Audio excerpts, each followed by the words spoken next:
படிக்கணும். இன்டருக்கு வந்து ஒரு 7 hours 8 hours படிக்கணும். ஃபைனலுக்கு வந்து ஒரு 10 hours 12 hours பெர் டே படிச்சீங்கன்னா தான் it will help you to clear CA. இப்படி தான் பண்ணணும்னு நான் சொல்லல. அந்த டஃப்னஸை புரிஞ்சுக்கிட்டு நீங்கள் எஃபர்ட் போட்டீங்க அப்படின்னா கண்டிப்பாக யூ ஃப்ளை வித் கலர்ஸ்.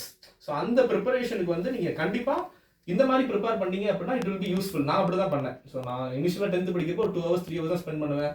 அப்புறம் நான் கொஞ்சம் கொஞ்சமாக கிராஜுவலாக இன்க்ரீஸ் பண்ண it help me to lot of grasp the subject. ஏன்னா 8 months தான் டைம் இருக்கும். ஃபைனலுக்கு வந்து 8 months தான் டைம் இருக்கும். It is a vast subject. Nearly 24 30 படிக்கிறேன்னு சொல்லிட்டு கடைசியில் போய் எக்ஸாம் எழுதுறப்ப கையில் ஒன்றுமே வராது. 1+1 2 கூட எழுத முடியாது. டக்குன்னு என்ன படிச்சு பார்த்த மாதிரி இருக்கு, ஆனால் என்னன்னு தெரியலையே அப்படின்னு இருக்கும். ஸோ அந்த மாதிரி இருக்கக்கூடாதுன்னா you have to write practice.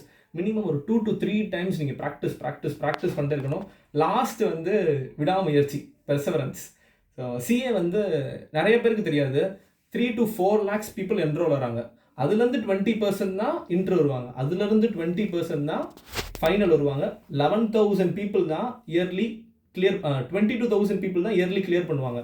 So அப்போ see the volumeness of people are stacking இந்த அந்த லூப்புக்குள்ளே மாட்டிக்கிறாங்க. ஃபவுண்டேஷனுக்கும் ஃபைனலுக்கும் நடுவில் எத்தனை பேர் மாட்டிக்கிறாங்க. அந்த இதுக்குள்ளே நீங்கள் ஃபாலோ ஆவீங்க. சில நேரம் ஃபாலோ ஆவீங்க.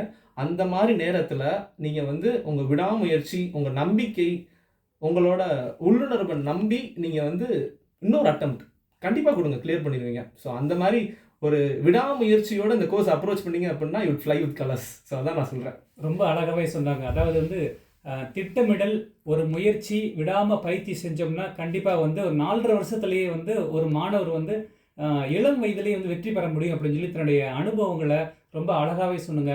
சார், உங்களுடைய அனுபவங்கள் கண்டிப்பாக கேட்ட ஏதோ ஒரு நபருக்கு கண்டிப்பாக வந்து ஒரு தீப்பொறி மாதிரி ஒரு ஒரு ஒரு சக்தியை கொடுத்துருக்கோம். நம்மளும் சேட்டட் அக்கவுண்ட் ஆக முடியும் அப்படிங்கிற ஒரு தூண்டுதல் கொடுத்துருக்கோம் அப்படிங்கிற நம்பிக்கையில் உங்களுடைய பொன்னான நேரத்தை செலவழித்து எங்கள் நிலையத்துக்கு வந்து நிறைய விஷயங்களை ஷேர் பண்ணீங்க.